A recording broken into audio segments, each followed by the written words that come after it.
This is the Fight Fan with your host, Pete Hoffman, and we're being joined right now by Cincinnati Reds starting pitcher Michael Lorenzen. What's going on, man? How you doing?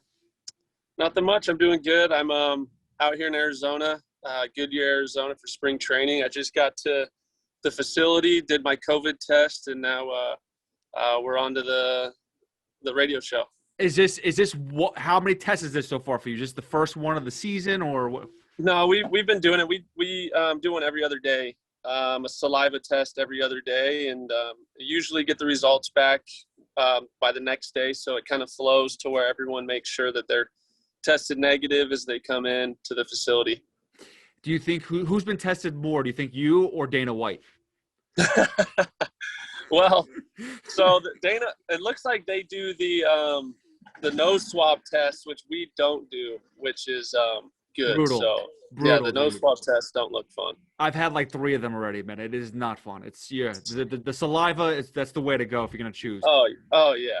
So explain to me this, because I saw the video on MLB Network. I saw it a couple times. I'm like, dude, how did you get in touch with Jason Parillo? Like, how did that come about? Like, you're a pitcher, but like, how do you go out? Like, I'm gonna be, gonna go train today, and you just stumble upon Jason Parillo. Explain that to me.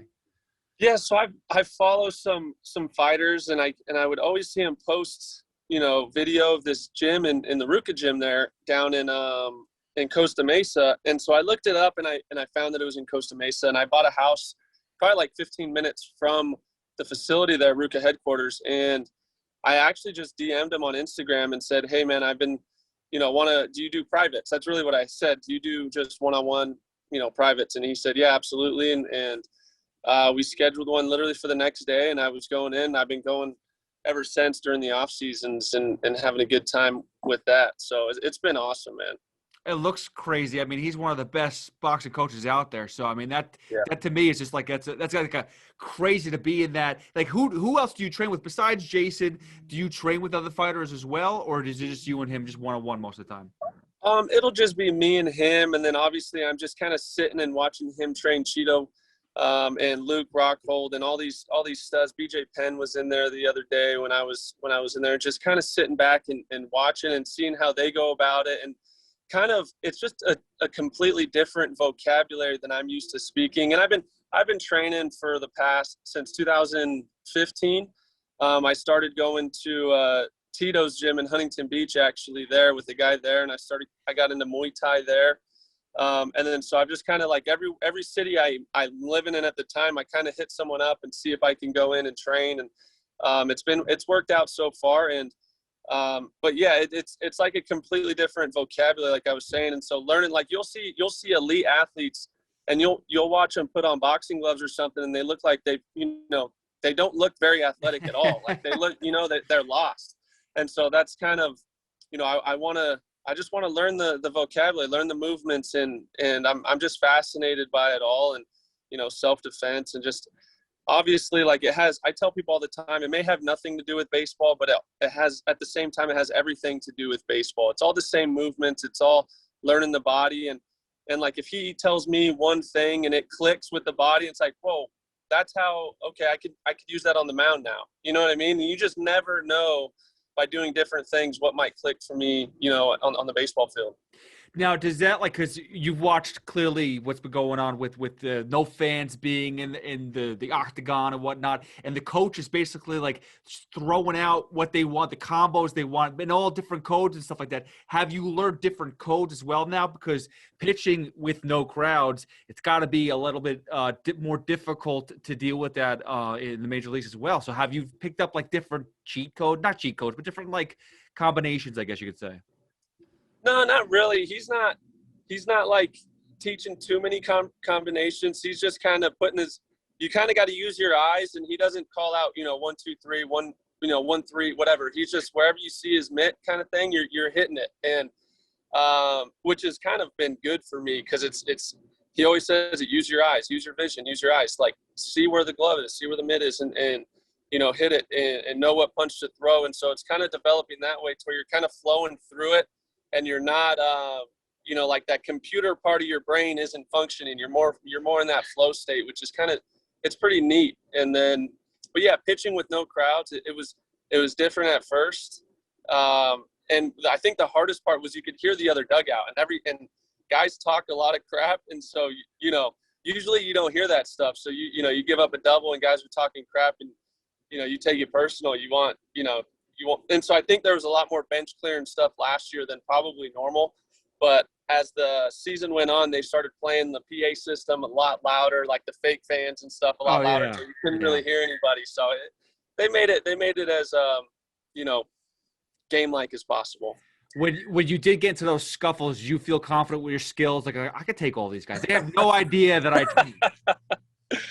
Well, I mean, these guys, baseball players are some pretty big dudes. There's some pretty big guys on the field. But you're Garrett, dude. Let's be serious. That's your boy. No, he's a beast, man. He's a beast. So he's probably got me by like 45 pounds. So, there's no weight class here. So it's a little different, but obviously I'm never going to seek out anything like that or try and do anything like that. But it's just good to know that you can protect yourself if necessary.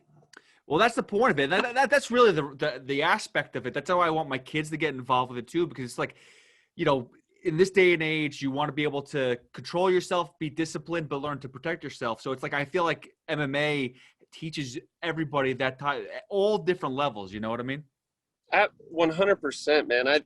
My kids will be doing this from, day one. They'll be getting into BJJ and Muay Thai and boxing and all this stuff. And I just think like it's more of this. Yeah, it has everything to do with the mind. And I feel like kids who grow up in that world, they're used to getting punches thrown at them. They're used to having that body to body contact and that physical contact. And it's not like this fantasy in their head to where kids who don't train, they like to like puff their chest out and like, you know what I'm saying? And like try and show it off. And it's like, I want my kids to walk around like, man, I don't need to fight anybody here. I fight literally, I'm going to go train later today and have someone throw punches at my face. You know what I mean? Like, so they're just a different world and a different approach to life when you have these skills under your belt. I don't know if you saw that viral video that just went out there. I mean, again, like not everyone's in touch. I have to for my company, but like that video that went out where like two like jocks were like picking on these two kids training MMA, and they were in a bathroom and the brawl took place, and the guy just was like, whatever. And the guys that trained MMA beat the crap out of these two bullies. It's just like, you don't know. The guys are bigger, taller, but you just don't know who you're messing with. So. That's absolutely true. And like, that's always last resort for sure if you feel threatened. But like I said, there's not like this like cool guy mentality. It's like, dude, I get freaking choked out, twice a day. You know what I mean? Like, I don't need to do it now. And I don't really care to, I don't care to do it now either. But if you force me to do that, then obviously I'm going to have to. Who's the most intimidating when you're training? Who's the one person you're like, oh dude, I don't really want to work with them today, or when you first met them you're like, this is I'm definitely not in the right place right now? Yeah, I haven't trained with a ton of guys. When I walk into that world too, like this is a pretty funny story. We were filming this video and he needed to get shots of me just boxing. I was doing a lesson with Jason, and our video guy Rick, he's great, and he works with UFC. He's really good friends with all the guys, and he was like, hey, can we shut the music off for 2 minutes? Just shut the music off. And I'm like, bro, like, come on, man. Like, you got Tito, you got Luke Rockhold, you got all these guys in there training, and you're gonna tell them to shut the music off because a baseball player is trying to film? like come on, dude, please don't. He's like, no, you don't. They'll get it. They don't understand. And so Jason was telling him to shut the music off, and we'd be training, the music would come back on, and we'd have to stop, and we'd have to tell him to shut it off. I'm like, bro, please stop, just please, like, let him play the music. I don't care, like I don't need this video that much, and just like the respect factor of that happening, and so, man, I don't want to, because I was telling him, man, if you came into the baseball world and like guys that didn't play baseball were in my world, and they were trying to make demands of like and affecting our training, guys wouldn't be happy. And so that's baseball players. Like, I'm not trying to make Luke Rockhold very, very angry, Right. No, I get you, man. I get you. You've seen what he can do, man. You don't want to mess with that. Yeah. So yeah, I just have a respect for these guys, and I understand that, they do this this is their job. You know, they've been training for years and years and years, and their vocabulary is way beyond mine when it comes to this. And so I'm not trying to mess with any of them, to be honest. Like, I don't. Yeah. So maybe next year I might try and train a little more with them and get in there with them. But I don't like messing with any of them, to be honest. Who's the best relationship that you have, like with fighter wise? Is there one particular fighter that you're just like boys with? I mean, there's a lot of good guys over at Ruka. You know, Cheeto's super cool, man. He's the man, and I love watching him get after it, and just like the focus that he has and the drive that he has to get better is pretty impressive. And then you see him like take care of everything else too, with the nutrition and just everything, like a total professional. And so like he sent me a video which was super cool of him. 1 second. He sent me a cool video of him playing baseball with his kid. They don't play baseball where he's from. So right. He had no idea like what baseball really was. And so he's playing with his kid, and he sent it to me on Instagram, and I thought that was the coolest thing ever. So I ended up going to like a Dick's Sporting Goods and buying a baseball bag, some wiffle balls, a wiffle ball bat, like batting gloves, a bunch of different, some eye black and some big league chew, a bunch of different stuff that I thought, you know, his kid would like. And so, you know, that relationship with him has been, you know, good to have for sure. Such an electric fighter too, man. When he steps into the cage, it's unbelievable. Like he's like a can't miss fighter right now for sure.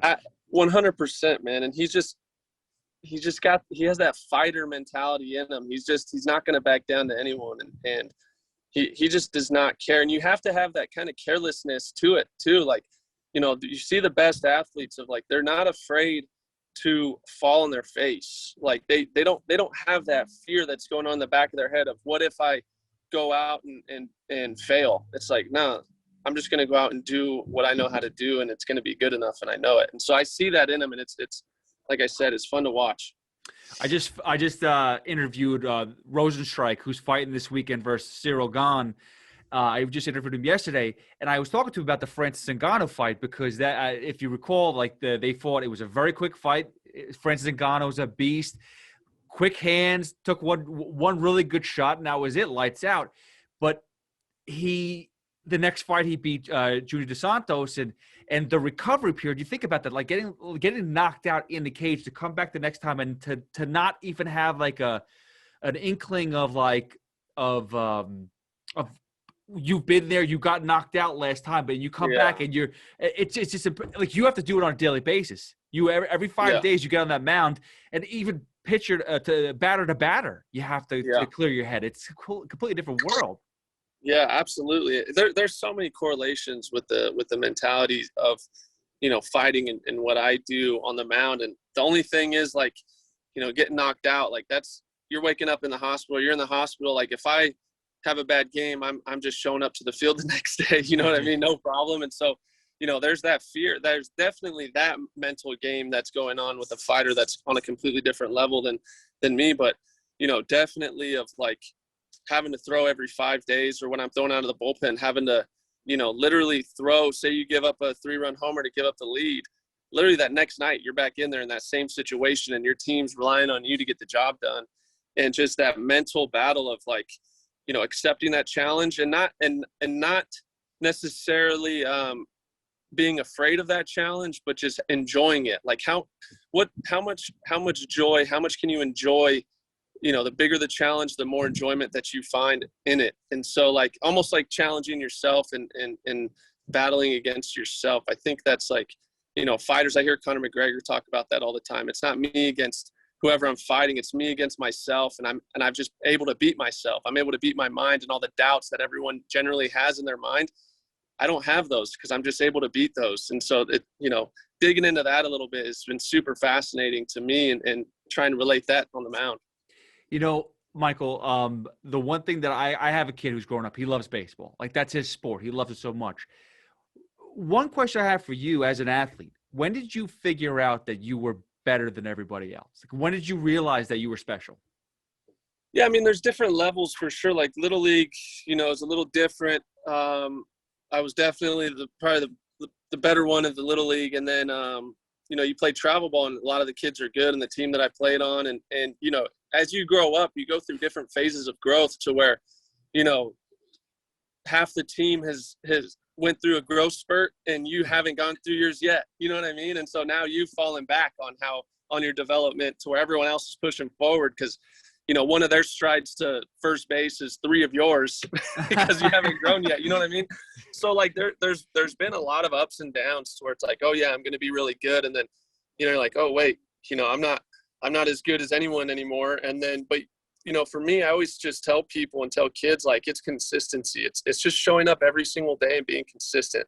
And it's so easy to get distracted. And I want to say, like, literally 95% of the people that I play with is like, you know, distractions come, and me, I just tell myself, if I stay disciplined and stay consistent, I'll keep moving forward and let kind of everyone else get in their own way and make my job easier, you know? And so if I kind of follow that path, then I like my chances. And so, you know, I had an older brother that was drafted by the Dodgers as well when he was 18 years old out of high school. I was only 8 or 9 years old at the time. So even then, he made it possible in my mind to say, like, hey, being a professional is a possibility. So that was implanted in my mind at a very young age that it was possible. Wow, that's awesome. I didn't know that. That's crazy. It's a small world. I realize, like, as you start to like move up to like different you know, leagues and positions, you realize that it's a very small world, and you start to just connect to the right people, and it's just amazing. So I didn't know about your brother. That's awesome. And then let me ask you about the fighting, because that's one thing that's what intrigued me too. Like, I mean, I watch ball players. Everyone's cool. Everyone, you know. I love sports. I'm here in New York. We talk sports all the time, but I like the connection of like MMA and fighting to other athletes. How did you get into MMA? Like, how did you actually, like, what was the first fighter that really got you into it?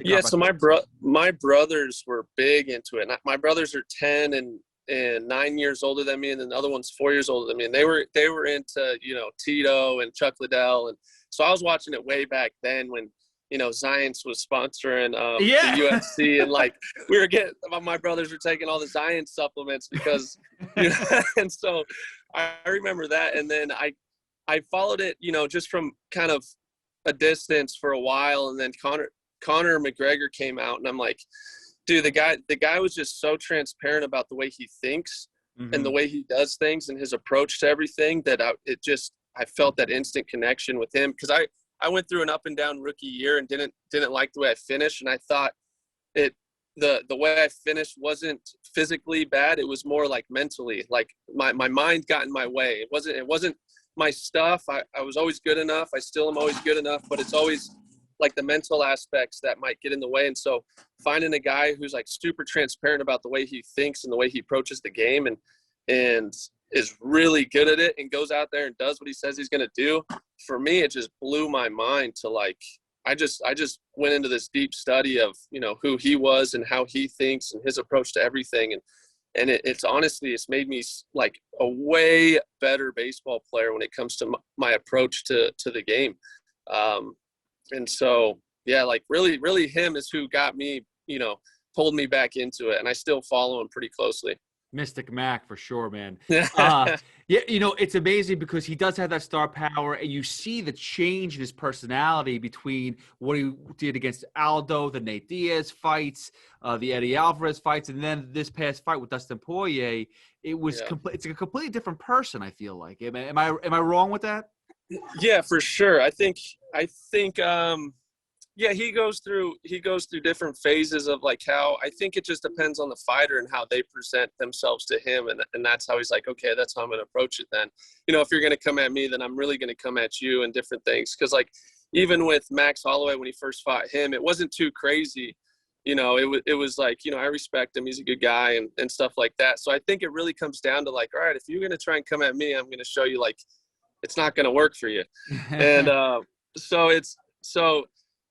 yeah, but he's evolved quite a bit, and I just think, you know, him maturing and having a family and growing up, and now he's got his whiskey thing too. Like it's just a lot different. But you know, for a guy he has all the tools. Like I love the way he broke down his last fight. For me, when I watched it, I was like, man, he's really just boxing. And I love the one thing that I loved about him is like when he came up was always his unpredictable shots that he would talk about. Like, I have so many shots that you guys haven't even seen.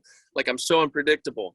And I wanted, like, that's what I loved about him, is you just never knew what he was going to do. He's going to throw a flying knee. He's going to throw his kick. He's going to throw, those shoulder spinning strikes back. on. He's got the shoulders. He's got this, and it seemed like he really wanted to box Dustin Poirier. And after the fight, he said it. He's like, the thing is, like, when I fight him again, I have the tools to win the fight. I just brought the wrong tool to the fight, to be honest, but I have the tools. And that's 100% correct. Like, he doesn't need to redraw anything up. He doesn't need to do anything crazy. His mind is where it needs to be. He just brought the wrong tools to the fight, and he's got all the tools that he needs to win any fight, I believe. When Michael Lorenzen is watching UFC, Conor McGregor, pay-per-view events, where are you? Are you at your home? Are you around people? Do you not want to be around people? Are you private? Are you sipping whiskey? Like, what's Michael Lorenzen doing?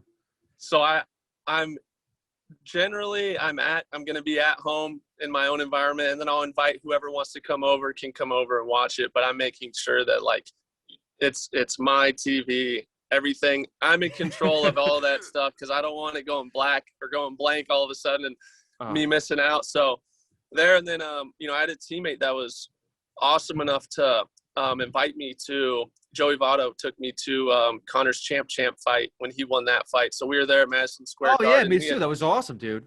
Yeah, unbelievable seats, and that was like it was insane. So that was pretty cool. And actually, at that fight, I ended up DMing social media, right? It's like the connection to everything.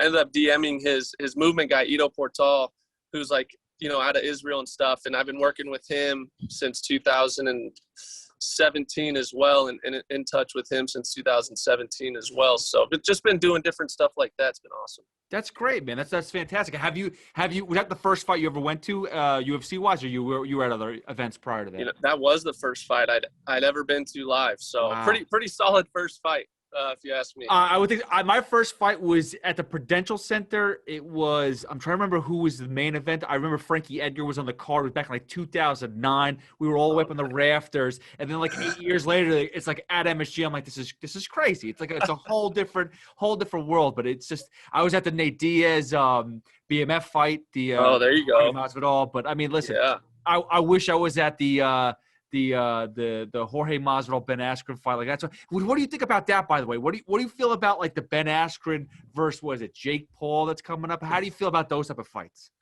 I don't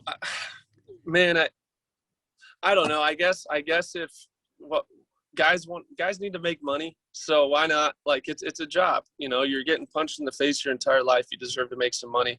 And I think Jake Paul's that's his name. If by fighting him gets Ben Askren a nice little payday, why not?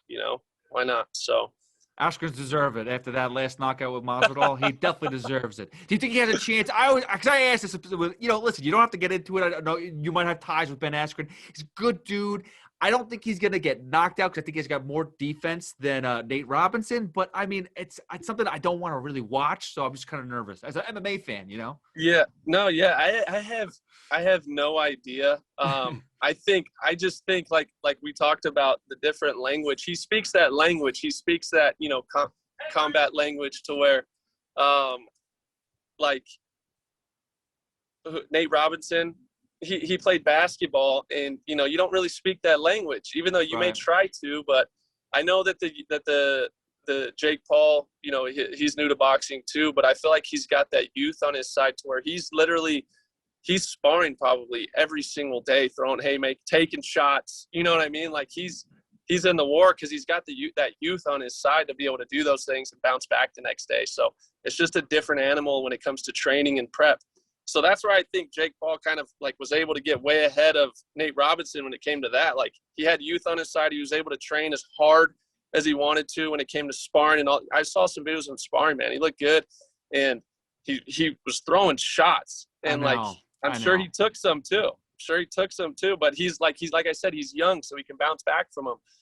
So but Ben speaks the language, and we'll see how it goes. I'll watch it for sure. You're gonna watch it. Did you watch the Tyson fight? Did you watch the actual Tyson Jones fight? I think I had something going on that day. Otherwise, it doesn't make sense for me not to have watched it. So I'm thinking I must have had something going on that day for me to not watch it. I couldn't do it. Like, I've watched Tyson's like exhibitions before. Like, it's not too impressive. But I mean, listen, I'd watch like a Legends League with Mike Tyson. I do like that aspect of it. I kind of like it. I don't like the exhibition aspect of it, but it's like to see though, because in boxing there's really no star power right now. Like, I do want there to be star power. The star power is in the MMA world right now. You know, like look at Bellator. You see the Bellator stuff.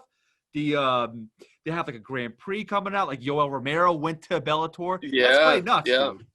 Yeah, for sure. And yeah, it just kind of sometimes it just takes that one guy, that one superstar to bring everyone to that sport. And then all of a sudden, you know, you're watching the main card and you're watching all these other guys fight, and then you develop connections with those guys. That's kind of what Connor did for me, to where he brought me back into the sport, and literally everyone that he's fought, I can tell you about him. And you know, I follow them now and stuff like that. And then guys that are on the, you know, undercard, I watch those fights, so I get to know all of them. So it usually just takes like, you know, that Michael Jordan type of guy, which rarely comes, you know, if the sport has one, then good for the sport. But sometimes it just takes one to bring everyone in, and then everyone all of a sudden you start learning everyone's name and their styles and their personalities and different things like that, and the sport grows. No Pretty question. neat. Michael Lorenzen, before we let you go, anything you want to promote? Anything in particular you want to put out there? Yeah, we just did this YouTube video with Rick. He works for, you know, the UFC, and he's done a bunch of video for them. And he hit me up at Ruka, and he came out and did a day in the life. So if you get a chance, you know, search it on YouTube, find it on YouTube, give it some support, because that guy's the man. And we're gonna try and do some stuff. We're gonna, you know, depending on how strict the regulations are during the season, we wanted to put together some good content for fans to tune in and see what it's like to make a start and see what's kind of going on throughout the day during the season as I prepare for a start, and even after too, like just my reaction to if I have, you know, an unbelievable outing, or if I get, you know, lit up and don't want to see the camera and want to, you know, tell him to get out of my house, but he's got to film it anyway. So we'll see. You know, we're thinking about doing different things like that. And just give it some support. Do you think, because one thing that I'm a big baseball fan. Like that's my true love. I love baseball. Awesome. So I want my kids and I want my everyone to love it too. You see other sports, you see NBA, you see NFL doing a good job. And I feel like MLB is trying to do it as well. Is there something like what you're doing right now? Is there a bigger scale too for your team and for everything else to have more access? Yeah, that's, you know, I think we're still in that transition stage of, you know, allowing the guys to do what they want. I think there's the older generation is kind of phasing out, and, you know, they were good, you know, for that generation, but, you know, we're losing a lot of young fans and a lot of young minds because, you know, the other sports are doing a way better job with the social media and stuff like that. And baseball players are kind of, as of now, they're just, you know, you follow a lot of guys and they don't even have any social media or anything like that. And the guys that do, it's almost like they're looked down upon. You know, when I first came up, that was the case. It's like, if you have a social media, like, and you use it, you know, you're kind of looked down upon in the clubhouse and different things like that. But now I think it's changing and it's transitioning into, you know, we can see what it can be used for, and we need to grow the game. We need to not be so selfish with it and, like, you know, hold everything internally. Like, we need to give the fans the access, because that's what all the other sports are doing. And that's why their sports are growing way more, man. When fans are connected to the human being that's out there performing, you know, it doesn't get any better than that. That's why they want to show up and watch. So, you know, try making those connections and genuine connections with fans is going to be a big deal in the future for me. Well, keep doing what you're doing, Michael. I appreciate it. Thank you so much for the time. And hopefully, you know, stay in touch. Like I said, please, I would love to have you back on again. So thank you. Good luck this season too, man. Thanks, man. I'll be back for sure. I appreciate you having me.